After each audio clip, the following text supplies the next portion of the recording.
Welcome to Rashmi's kitchen. आज हम बनाएंगे गुआकामोली। इसके लिए हमें जो जो सामग्री चाहिए वो है एक avocado, 2 fine chopped green chilli, 1 tablespoon onion, 1 tablespoon tomato, 1 tablespoon lime juice, half teaspoon black pepper, 1 tablespoon coriander leaves, salt to taste.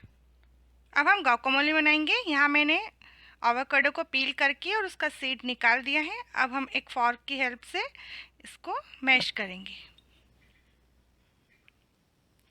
अब मैंने यहाँ पे इसको एवोकाडो को अच्छे से फॉर्क की हेल्प से मैश कर लिया है। अब हम इसमें टोमेटो डालेंगे,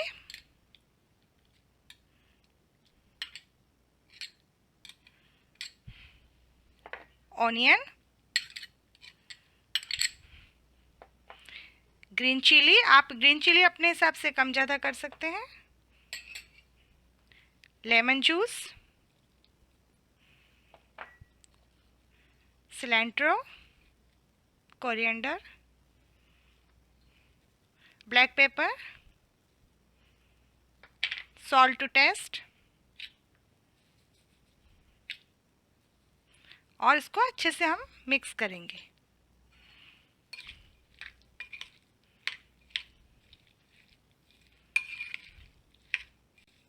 अब हमारी गुआकामोली बनके तैयार है। अगर आपको मेरा वीडियो पसंद आया हो तो प्लीज़ लाइक करें एंड सब्सक्राइब करें।